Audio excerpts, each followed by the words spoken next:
So here's the question. How should we measure success, or how should we measure progress specifically in sport and training for sport? Oftentimes when we're looking at strength and conditioning, we're thinking about it the way the internet thinks about it. Body composition, likes, aesthetics, which are completely valid and wonderful reasons to train, right? Even in physical therapy, we may just be training for tissue tolerance or to load tendons and ligaments so you can return to your activities of daily living. But in sport, oftentimes that conversation is easily muddled because of all of the noise and all the tools and all the tactics available to us in the world.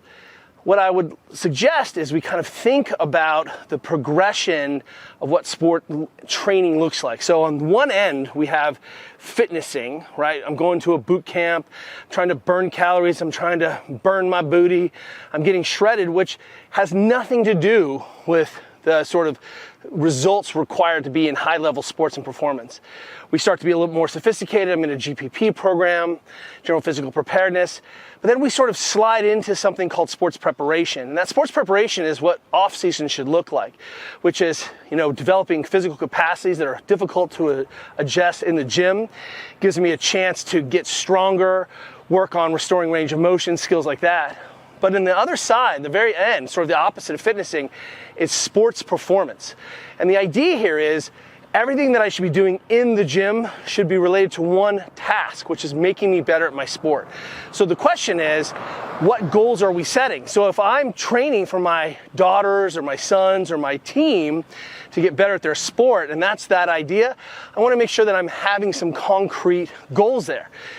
Am I getting faster? I see a lot of athletes in our professional sports engage in very serious strength and conditioning programs, but I can't tell if it's making them better at their sport. Are they surfing better? Are they handling more waves? What are the metrics that allows us to understand it? And understandably, that's complex, that we're asking a lot of understanding sort of in this world of strength and conditioning to say, hey, is that alone enough to make this sort of mean better at my sport? Which means that strength and conditioning can really end up as a nucleus for me to understand some of the other complex performance-related behaviors. Sleep, nutrition, fueling, downregulation. So if we expand that strength and conditioning piece, again, the idea is, can I get better at my sport? Am I injury-proof? Well, if I've had injuries and suddenly I engage in some kind of strength and conditioning, and I get lucky a season, did that make me better? Maybe that's enough. I just need to load my tissues to maintain my positions. Maybe it's I'm engaged in such a gnarly sport that allows me to develop such weird compensations that any movement practice allows me to mitigate those losses of power because I can't extend my hip because I'm a professional cyclist on the Tour de France, for example. So again, the idea here is, how are we measuring progress and success?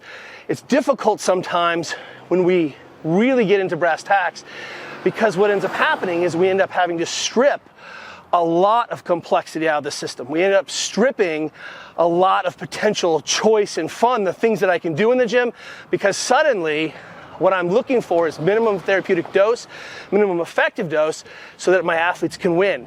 And what ends up happening then is we always end up stumbling into this conversation about, wow, is my strength and conditioning getting in the way of me training?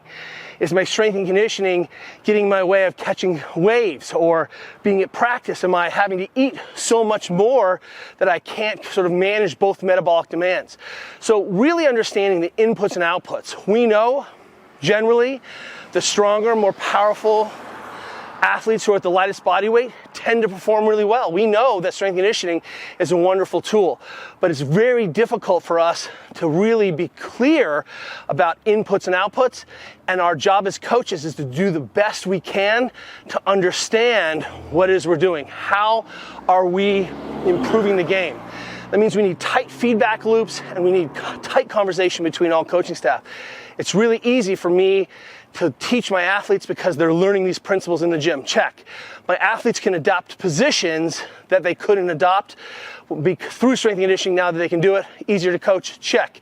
Well, I've seen improvements in power. Check. We've seen lost, you name it. But in short, the idea here is, as we're training athletes We suddenly need to be much more clear about what our goal is.